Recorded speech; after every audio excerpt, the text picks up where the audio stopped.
اعوذ باللہ من الشیطان الرجیم بسم اللہ الرحمن الرحیم واذکر فی الکتاب موسیٰ، اور کتاب میں تذکرہ کیجئے موسیٰ کا، انہ کان مخلصا، یقیناً ہم نے اسے خاص اپنا بنا لیا تھا۔ اس کی تفسیر آگے آ جائے گی سورہ طٰہٰ کے اندر۔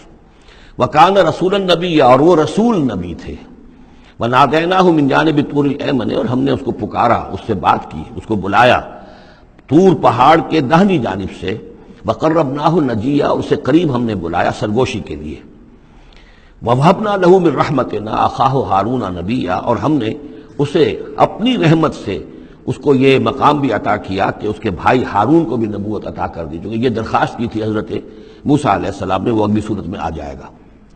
وَاذْكُرْ فِي الْكِتَابِ اسماعیل، اور ذرا تذکرہ کیجئے کتاب میں اسماعیل کا بھی، انہ کان صادق الوعد، یقیناً وہ بڑے وعدے کے سچے تھے۔ اور خاص طور پر اشارہ ہو رہا ہے اتنا بڑا وعدہ جو حضرت ابراہیم سے اپنے والد سے انہوں نے کیا تھا کہ یا ابت افعل ما تؤمر ستجدنی انشاءاللہ صابرا، ابا جان کر گزریے جو بھی آپ کو اللہ کی طرف سے حکم آ رہا ہے، مجھے ذبح کرنے کا حکم ہے، ذبح کر دیجئے، انشاءاللہ آپ مجھے صابر پائیں گے۔ تو وہ آخری وقت تک انہوں نے اپنے اس وعدے کو نبھایا اور گردن جو ہے رکھ دی کہ چلائیے چھری۔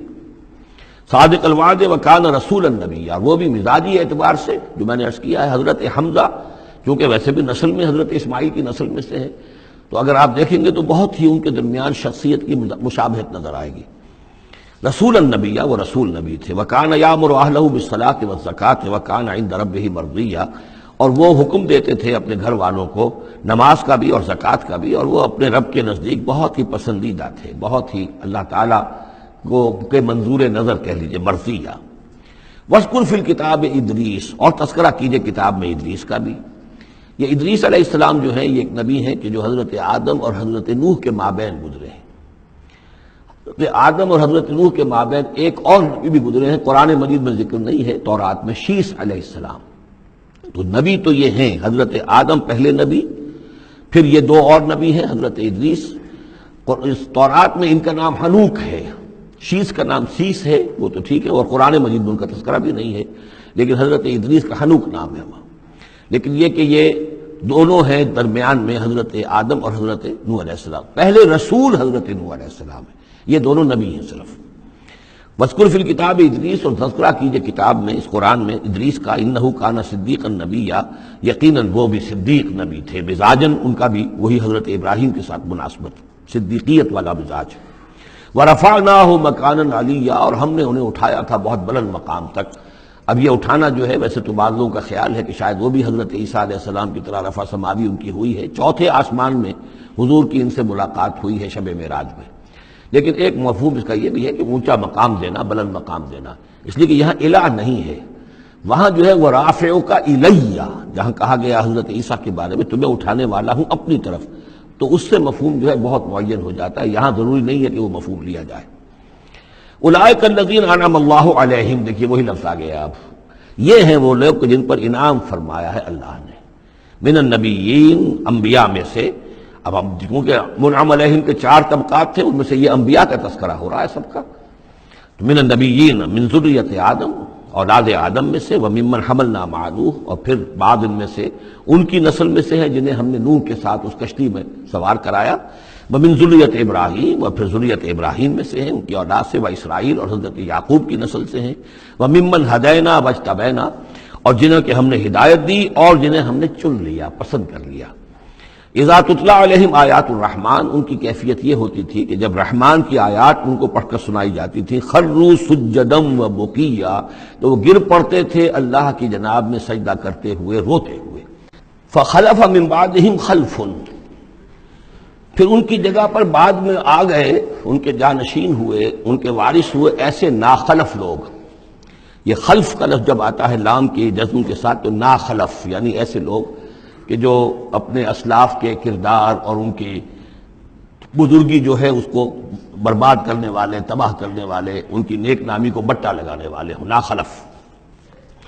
فخلف من بعدہم خلف، پھر ان کی اولاد میں سے ایسے ناخلف بھی پیدا ہوئے، اضاعوا الصلاۃ، جنہوں نے نماز کو تو ضائع کر دیا، واتبعوا الشہوات، اور خواہشات کی پیروی کی، شہوات، خواہشات، جذبات، فسوف یلقون غیا، تو عنقریب ان کی ملاقات ہو جائے گی گمراہی کے ساتھ، یعنی گمراہی کا جو انجام ہے یہ اس سے دوچار ہو جائیں گے۔ الا من تاب وآمن وعمل صالحا، سوائے اس کے کہ جو توبہ کریں اور ایمان لائیں اور نیک عمل کریں، فاولئک یدخلون الجنہ، وہ لوگ جنت میں داخل ہوں گے، ولا یظلمون شیئا، اور ان پر قطعاً کوئی ظلم نہیں کیا جائے گا، ان کا کوئی حق تلفی نہیں کی جائے گی، ان کے پورے اعمال کا انہیں بدلہ مل جائے گا۔ جنات عدن التی وعد الرحمن عبادہ بالغیب، یعنی ان کو کیا ملے گا؟ وہ باغات، ریزیڈینشل گارڈن، بسنے والے باغات، رہنے والے باغات، جن کا کہ وعدہ کیا تھا رحمان نے اپنے بندوں سے غیب میں۔ یعنی ظاہر بات ہے قرآن مجید میں وعدہ ہو رہا ہے تو ابھی نہ وہ جنت ہمارے سامنے ہے، نہ خود اللہ تعالیٰ جو ہے روح در روح ہمارے سامنے ہے، ہم ایمان لا رہے ہیں اس پر غیب، یؤمنون بالغیب۔ انہ کان وعدہ ماتیا، یقیناً اس کا وعدہ جو ہے وہ تو پورا ہونے والا ہی ہے، اس کو تو وقت پر پہنچنا ہی ہے، اب وہ اپنی جگہ پر پختہ ثابت ہوگا۔ لا یسمعون فیہا لغوا الا سلاما، وہ نہیں سنیں گے اس میں کوئی لغو بات، بس صرف سلام ہی سلام، ہر طرف سے فرشتے آ رہے ہیں تو سلام، قیلا سلاما سلاما۔ وَلَهُمْ رِزْقُهُمْ فِيهَا بُكْرَةً وَعَشِيًّا، اور ان کے لیے ان کا رزق ہوگا اس میں صبح بھی اور شام کو بھی۔ تِلْكَ الْجَنَّةُ الَّتِي نُورِثُ مِنْ عِبَادِنَا مَنْ كَانَ تَقِيًّا، یہ ہے وہ جنت جس کو کہ ہم جس کے وارث بنائیں گے ہم اپنے بندوں میں سے ان کو کہ جو متقی ہوں گے، خدا ترس ہوں گے، اللہ سے ڈرنے والے ہوں گے۔ وَمَا نَتَنَزَّلُ إِلَّا بِأَمْرِ رَبِّكَ، اور اے نبی ہم نہیں نازل ہوتے مگر آپ کے رب کے حکم سے۔ لَهُ مَا بَيْنَ أَيْدِينَا وَمَا خَلْفَنَا وَمَا بَيْنَ ذَلِكَ وَمَا كَانَ رَبُّكَ نَسِيًّا، اسی کے اختیار میں ہے جو کچھ ہمارے سامنے ہے اور جو کچھ ہمارے پیچھے ہے اور جو ان دونوں کے مابین ہے، اور اے نبی آپ کا رب بھولنے والا نہیں ہے۔ یہ بہت اہم مضمون ہے، اور در حقیقت ایک مضمون کا یوں سمجھیے کہ سلسلہ شروع ہو رہا ہے جس کی پہلی کڑی یہ ہے۔ اس کو یوں سمجھیے کہ حضور صلی اللہ علیہ وسلم کو جو قرآن مجید سے شغف تھا اور محبت تھی اور شوق تھا آپ کا، تو جو وقفہ پڑ جاتا تھا وحی میں وہ آپ پر بڑا شاق گزرتا تھا۔ آپ چاہتے تھے کہ وحی جلدی جلدی آئے تاکہ آپ اس سے اور اپنے وجود پرنور کو مزید منور کریں۔ آپ جو ہے قرآن مجید سے جو آپ کو عشق تھا اس کی بنا پر اس میں آپ کو اجلت رہتی تھی کہ جلدی آئے قرآن۔ تو اس حوالے سے آپ نے حضرت جبرائیل سے شکوہ کیا کہ آپ وقفے وقفے سے آتے ہیں، ہم انتظار کرتے رہتے ہیں۔ اس کا یہ جواب ہے جو جہاں دیا جا رہا ہے، وَمَا نَتَنَزَّلُ إِلَّا بِأَمْرِ رَبِّكَ، اے نبی ہم اپنی مرضی سے نہیں نازل ہو سکتے، ہم نہیں نازل ہوتے مگر آپ کے رب کے حکم سے۔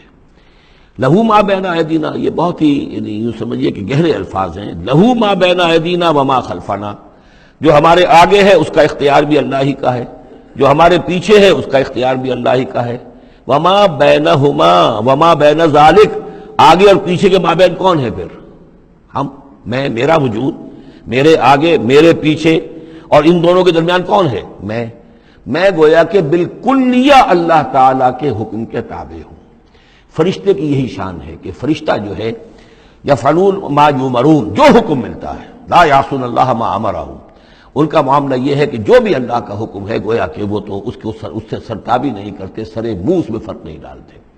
وما نتنزل الا بامر ربک، ہم نہیں اترتے یا اتر سکتے مگر آپ کے رب کے حکم سے، جب اسی کی مصلحت اور اسی کی مشیت ہوتی ہے وہ وحی دے کر ہمیں بھیجتا ہے۔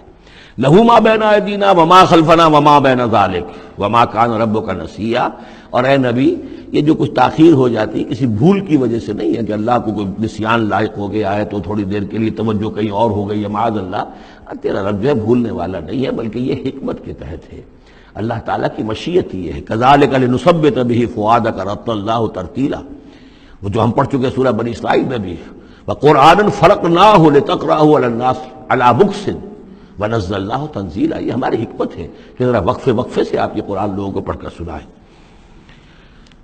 رب السماوات والارض، وہ رب ہے آسمانوں کا اور زمین کا، وما بینہما، اور جو ان دونوں کے مابین ہے، فاعبدہ، پس اسی کی بندگی اور پرستش کیجئے، واصطبر علیہ لعبادتہ، اور اس کی عبادت کے اوپر پوری طرح جمے رہیے، صبر کیجئے۔ ہل تعلم لہ سمیہ، تو کیا تم جانتے ہو کہ اس کی سی شان کا کوئی اور ہستی ہے؟ ظاہر بات ہے جو شان اللہ کی ہے اس کی سی شان رکھنے والی کوئی اور ہستی کائنات میں